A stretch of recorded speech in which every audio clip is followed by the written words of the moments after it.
जो इस भर्ती बोर्ड की परीक्षा चल रही थी, इसी में कुछ क्योंकि हमारी सभी थानों की पुलिस, हमारी स्वाट सर्विलेंस टीम इसमें सक्रिय थी। इसी में एक गोपनीय सूचना प्राप्त हुई कि कुछ लोग संरक्षण कराने की आड़ में लोगों से संपर्क कर रहे हैं। इस सूचना को जब डेवलप किया गया स्वाट और सर्विलेंस टीम द्वारा, तो इस पूरे नेटवर्क का भंडाफोड़ हुआ है।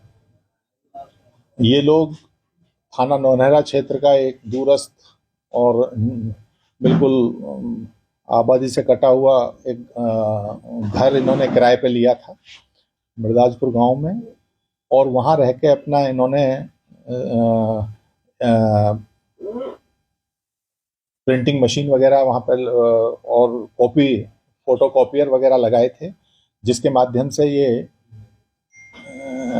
पेपर अगर इन्हें प्राप्त होता तो उसका सॉल्यूशन निकाल के तत्काल इनके द्वारा ऐसे लोग जिनसे धन उगाही की जा रही थी, क्योंकि इनके पास से 6 लाख रुपए नगद भी मिले हैं, इनके द्वारा हर कैंडिडेट को ये दिलासा दी जा रही थी कि उसका सिलेक्शन कराएंगे, और 7-8 लाख रुपए में तय कर रहे थे। 1-1 लाख रुपए पेशगी कुछ लोगों के द्वारा इन्होंने चेक भी प्राप्त कर लिए थे, और 21 लाख के चेक भी इनके पास से प्राप्त हुए हैं। और बहुत से, क्योंकि जिस कैंडिडेट का ये कराते थे उनके प्रपत्र भी, ओरिजिनल जो एजुकेशनल सर्टिफिकेट हैं उसे भी ये रख लेते थे, तो ये सारी चीज़ें इनके पास से प्राप्त हुई है। ये बड़ी संख्या में इनके जो एजेंट हैं वो पूरे पूर्वांचल में सक्रिय थे और लोगों से संपर्क कर रहे थे। लोग भी लालच में आने के कारण इनके उस ट्रैप में आ रहे थे। ना तो इनके पास कोई पेपर था, अभी कुछ नहीं था, केवल ये था कि जिस दिन पेपर होगा उस दिन इनके द्वारा ये करा दिया जाएगा।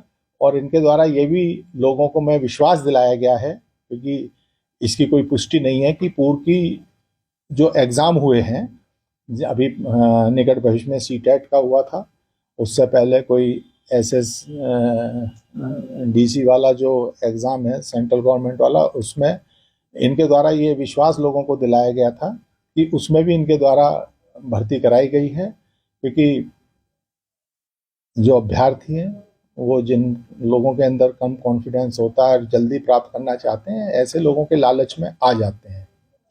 तो आज इनको गिरफ्तार करके 8 लोगों को भेजा जा रहा है। इसमें जो जब पूछताछ पे जानकारी हुई तो इनका जो मास्टरमाइंड है गोपेश यादव, उसके द्वारा ये बताया गया है कि वो कोस्ट गार्ड में पोरबंदर में सेवारत है, उसका एक और सहयोगी वहीं सेवारत है। एक और इस गैंग में जो पकड़ा गया है उसके द्वारा बताया गया है कि वो आर्मी में है। ये सब इनके द्वारा बताया गया है। इन सब चीज़ों की पुष्टि हो रही है क्योंकि ये अभी पकड़े गए हैं, और क्योंकि इन्हें जेल भेजना जरूरी है। बाकी इन सब चीज़ों को तस्दीक करके अगर ये सब सही होगा तो इनके संबंधित विभागों को भी लिखा जाएगा कि इनके विरुद्ध उचित दंडात्मक कार्रवाई की जाए।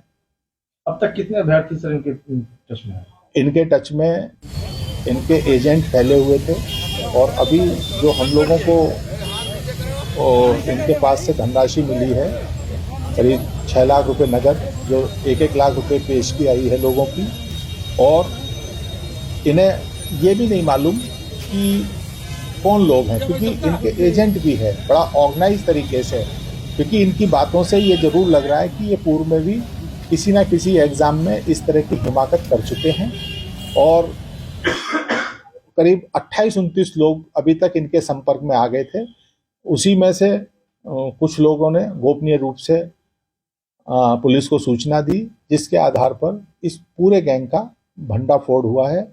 और आप लोगों के माध्यम से भी मेरी अपील है कि जो अभ्यर्थी हैं वो इस तरह के गैंगों के चंगुल में ना आए, क्योंकि इनके पास कुछ नहीं होता है। ये 40-50 लोगों को इसी तरह से फंसा लेते हैं।